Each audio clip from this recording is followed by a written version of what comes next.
Hello, and in today's video we are doing Premier League predictions for match week number 5 of the 2023 to 24 season. Yes, that's right, we're back with predictions on the channel.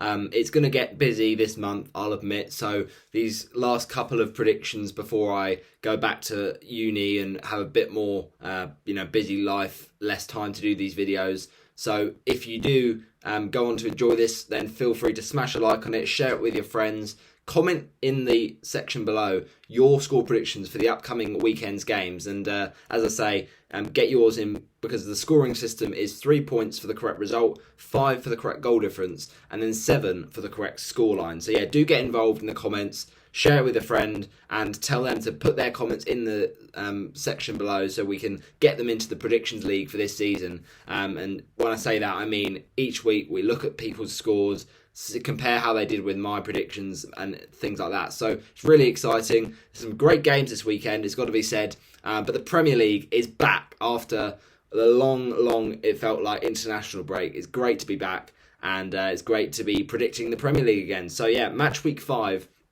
We are going to look back at how we got on in match week 4. But before we do that, let's just see how everyone else got in the comments. So we had a few, really, a couple from Colm and also Mike. So thank you, Mike Halpin, for messaging his predictions to me. He went for Luton Town 1, West Ham United 2.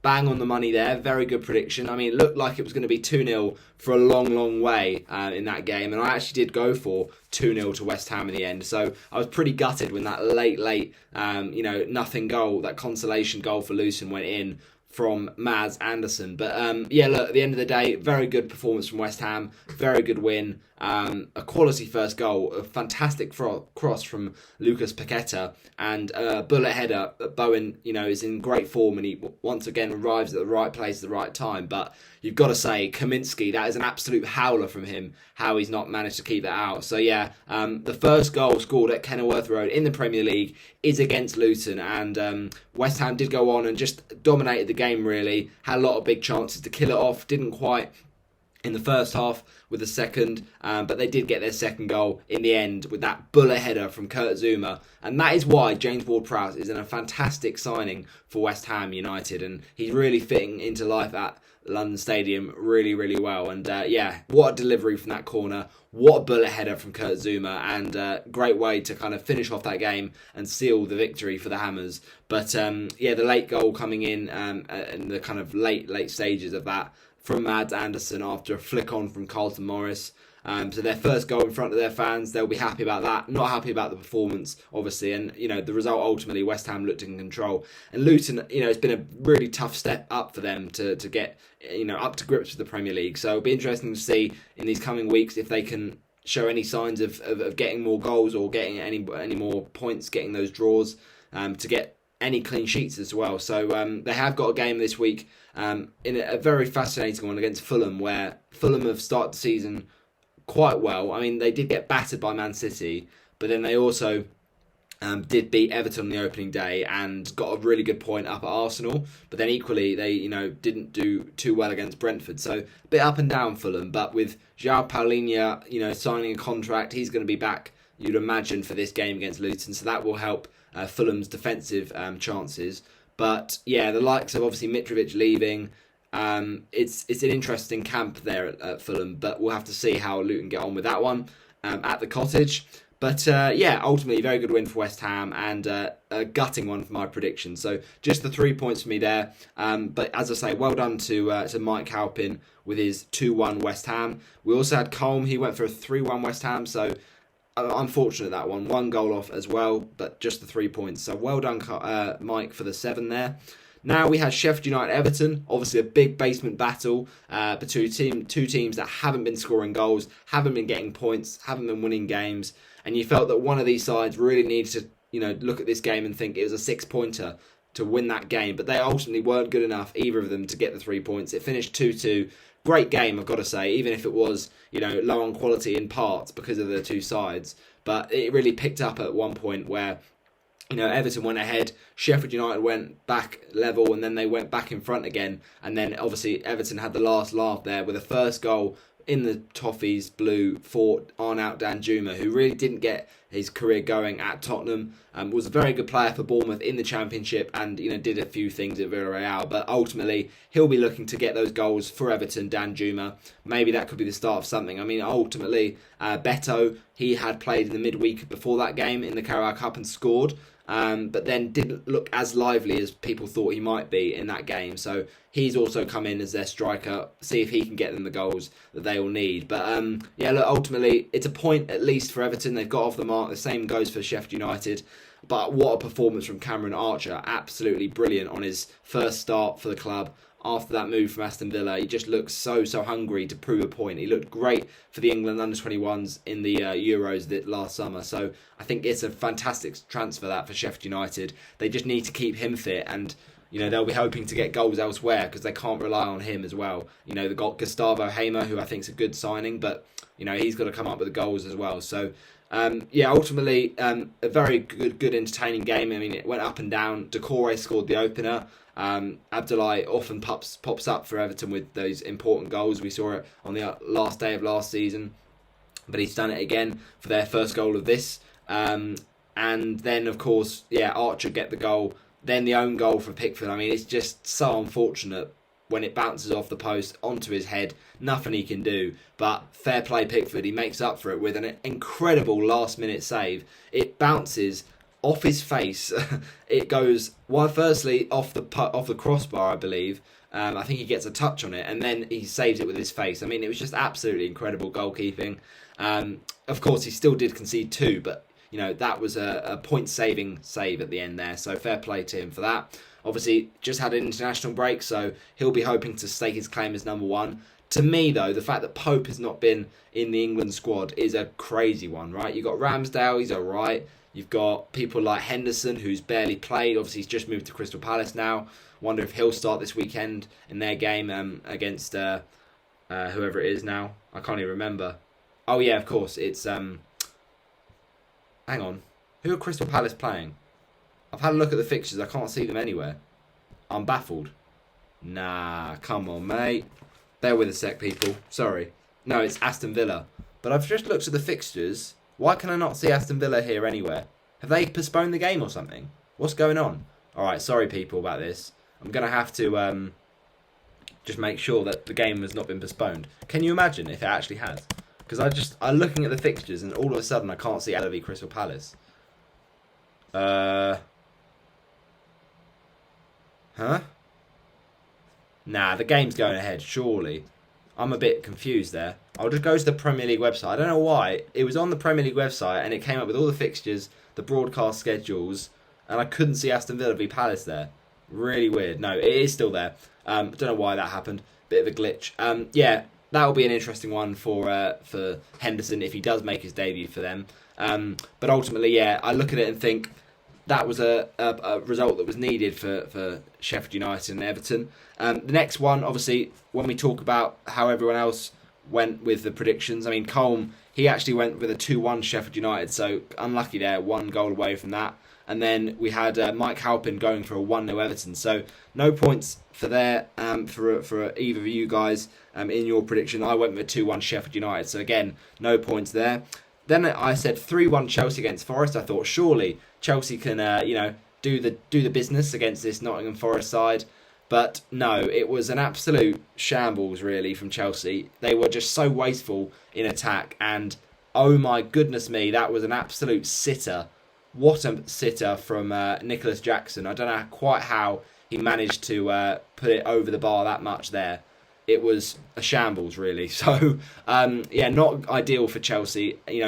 They did look good against Luton, but that was Luton. We shouldn't have got too carried away for Chelsea, prospects. They still are a team that are gelling.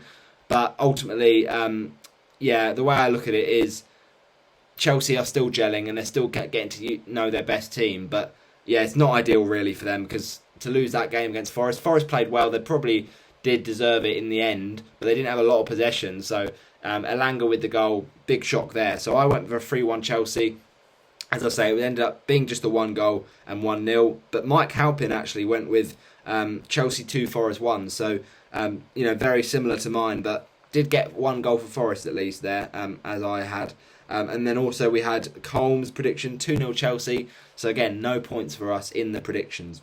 Then up next was Brentford against Bournemouth. It, of course, finished 2-2. That was a great game. It looked like it was going to be a very comfortable, Bournemouth win at the end. But then right at the end, Bournemouth just, last minute really, and Bryan Mbeumo just seems inevitable, scoring the goals, gets his side a point, and it was a fantastic touch and turn from the Cameroon international, and a fantastic slotted finish past Neto in between the sticks. So yeah, look, really good result in the end, but it was a bit of a topsy-turvy one. Obviously, Rico Henry with the mistake that led to David Brooks getting a goal. Happy for Brooks. Obviously, he's been through a lot off the pitch, what with going through the kind of recovery from cancer. So good moment for him. Solanke's in some good form as well for Bournemouth, so that's a positive for them. And obviously, the opening goal from Jensen. So, yeah, look, it was a great game, and not good for the predictions, because I thought it would be 3-0 Brentford. Other predictions, Mike went for a 2-0 Brentford, and Colm was very unlucky, went for a 2-1 Brentford. So, very close again, but just 1 goal off. So, not many points coming around here, as you can tell by this point. Also, Palace against Wolves, I went for a 2-0 Palace. It was, of course, 3-2, a great game on the Sunday. Wolves suddenly finding those goals that we thought they were going to get with them, all those chances they were missing, but eventually it did happen. They didn't defensively look strong enough, and Palace looked really impressive. Some of the goals, the quality of those build up, that nice one off the back from Mateta, whether he meant it, it still looked nice. And the first goal for Eze of the season, that was coming, but also the really nice piece of play in the lead up to that goal from Edouard. Lovely little back heel from Mateta, really, really nice, and a composed finish from Odsonne Edouard. So yeah, look, he's back in form, Edouard, and he'll be wanting to get back to those days that he was scoring really frequently at Celtic. But he's definitely a good striker for sure, and good result that for Palace. I actually did go for the 2-0, but Mike actually went for a 1-1 draw there, so no points there. And then Colm also said a Palace win 2-0, so just the 3 points for both of me and Colm there. But yeah, ultimately, great game, and ultimately, I look at it and think, okay, Eze, Edouard, yeah, they're pretty much going to be their talisman now that Zaha's left. And Wolves, their goal scorers, obviously a close range one from Matheus Cunha, but also the other goal from Kalajdzic. He's got a couple of goals now, hasn't he? He's in a bit of form, to be fair to the lad, after scoring his goal against Everton. So fair play to you, Kalajdzic. But ultimately, as I say, it was a good result from Crystal Palace, a good performance, and they got the job done.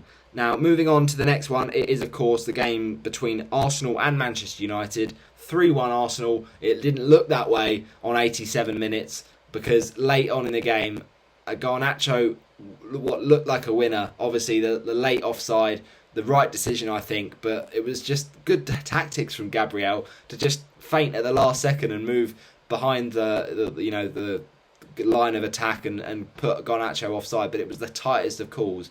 So, yeah, maybe that was the right decision, but it was very, very contentious.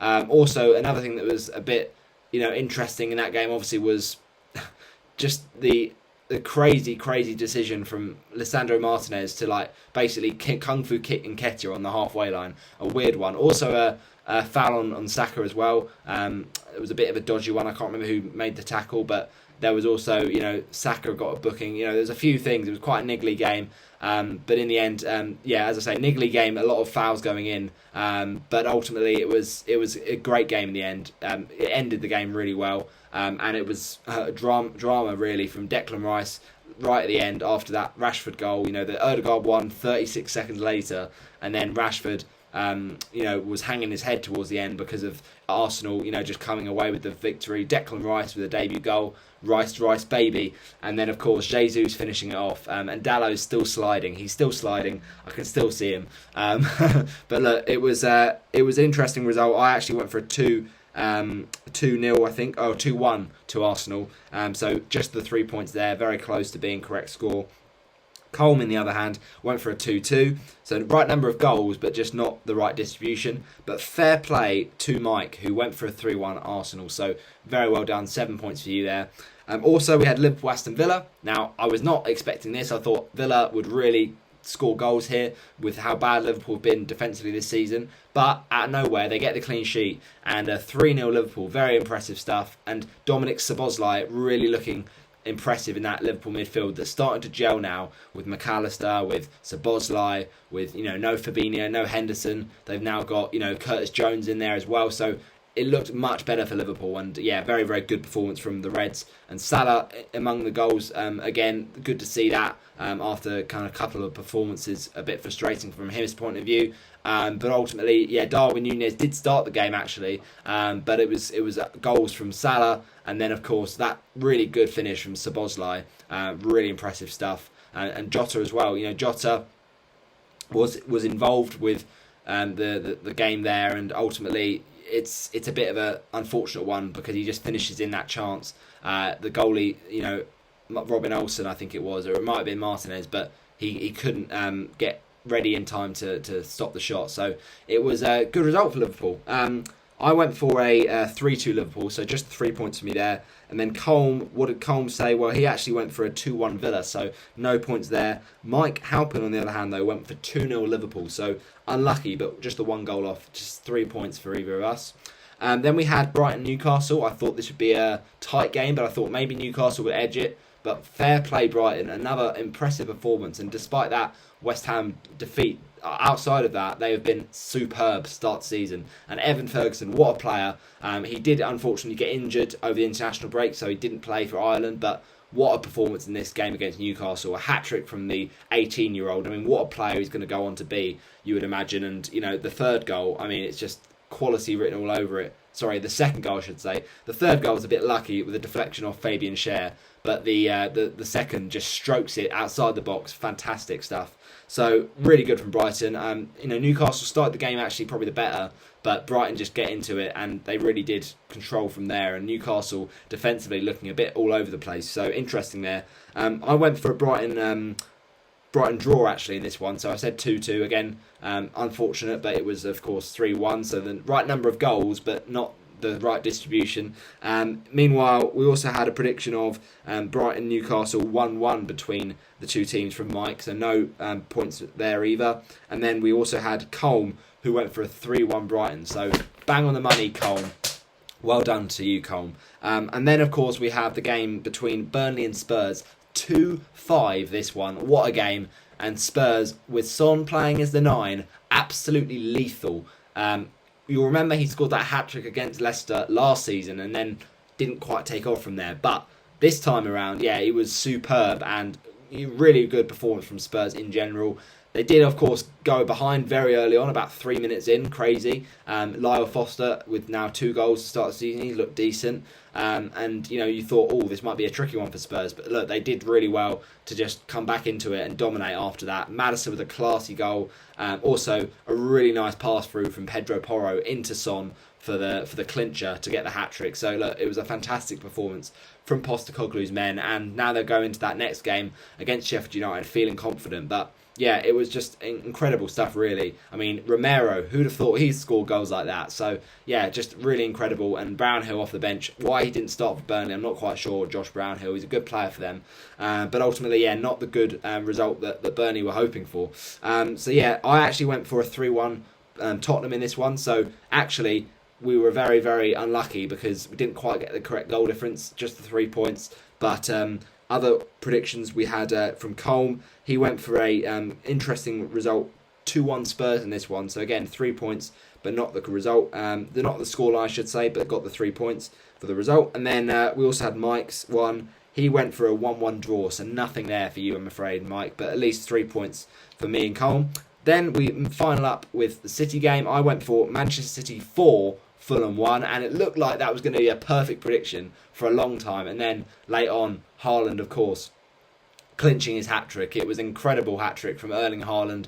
This guy is an absolute joke of a footballer, really. And he got the hat-trick, finished 5-1, and Fulham defensively are looking a bit leaky, it's got to be said. But maybe with Palhinha back, it'll be a different story this weekend, especially against the Luton side that have not been scoring loads of goals. Ultimately, Fulham, they are a bit of a mess, but as I say, they should get better, I think, with the signings of Iwobi and others.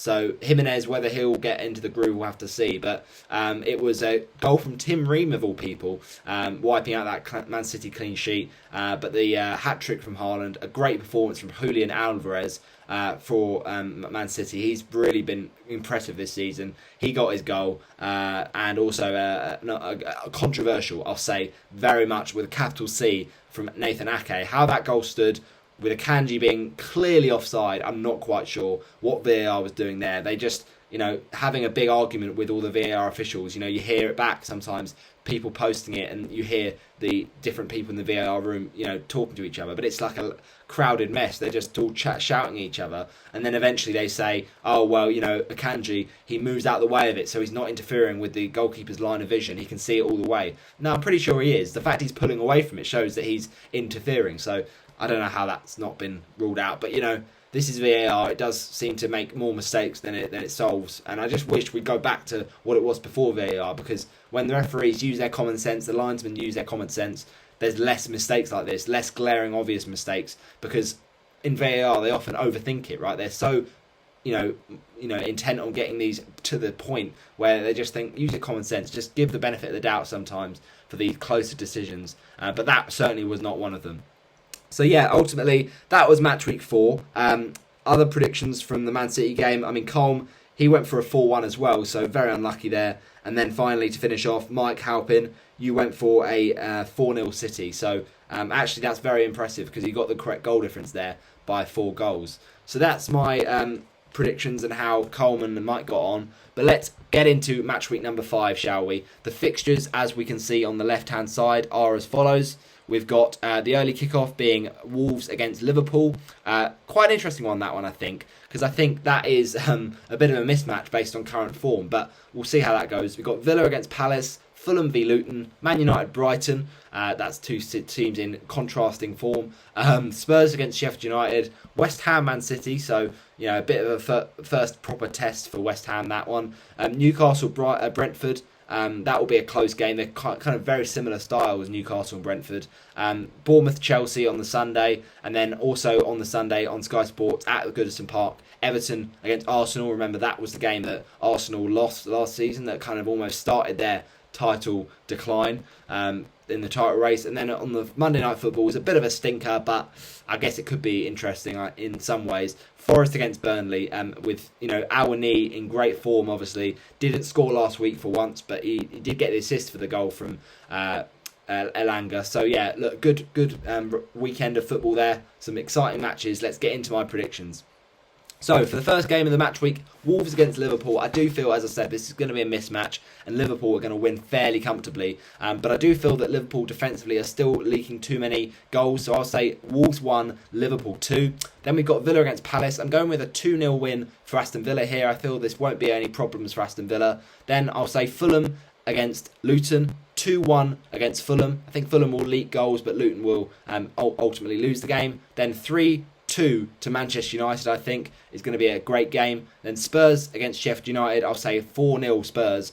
Then West Ham Man City, we'll go for West Ham 1, Man City 3. Newcastle 2, Brentford 1. Then we've got Bournemouth against Chelsea, I'll say, with a 2-0 away win for Chelsea. And then finally, Everton against Arsenal on the Sunday, I'll say Everton 1, Arsenal 2. And then finally, Forest against Burnley, we're going for a 1-0 to Nottingham Forest. So those are my predictions for week number 5 of the Premier League. I hope you have enjoyed. Smash a like on the video. As I say, get your score predictions in the comment section below, and I'll see you in the next one. Bye bye.